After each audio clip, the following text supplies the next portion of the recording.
Hello and welcome to this episode in our series on sports podiatry. Today I'll be covering pain in the outside of the foot, which is commonly known as peroneal tendonitis. In the foot there are three muscles that run around the outside of the foot, ankle and leg. They're known as peroneus tertius, peroneus longus and peroneus brevis.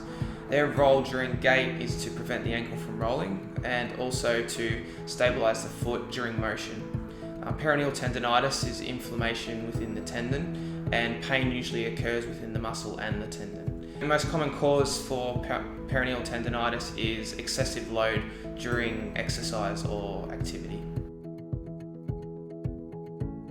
Most common signs and symptoms of peroneal tendonitis usually involve inflammation and pain within the tendon that can extend up into the peroneal muscle belly. Pain most commonly occurs after periods of rest and then warms up as activity occurs. Pain usually starts and most commonly occurs during activities that involve walking and running on uneven surfaces, as well as sports that involve side-to-side motion. Some of the most common causes of peroneal tendonitis involve the muscles, so having tight calf muscles and also having weakness through the peroneals and the surrounding muscles of the ankle. Having a foot posture such as a high arch places people at more risk of ankle sprains, which then can lead to chronic ankle instability, which overloads the peroneals. Another very common cause of peroneal tendonitis is footwear. So if you're in the wrong footwear for your foot type, or you're in a shoe that pushes you out too much when you're walking, this can overload the peroneals and lead to peroneal tendonitis occurring.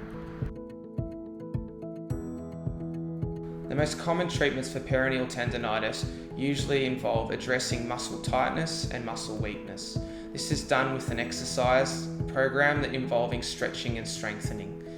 TheraBand is a very useful tool that can be used at this point of treatment. Icing will also be recommended, and also strapping will be used to try and place the foot into a more pronated position. This will offload the outside of the foot and the peroneals. Footwear is really important at this point of treatment and will usually involve taking stress off the outside of the foot after a full biomechanical assessment is performed.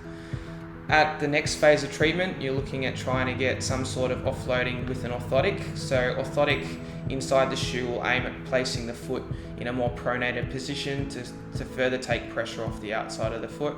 At this same point of treatment, dry needling can be very effective and usually involves a few sessions.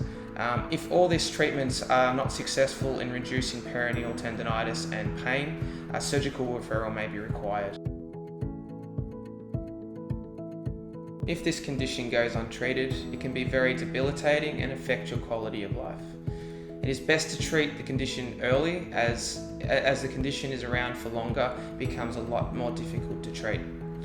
The information in this video is general, and if any signs and symptoms develop, it is best to seek a medical opinion. If you'd like to book an appointment with us, you can book on our website or you can call one of our local clinics.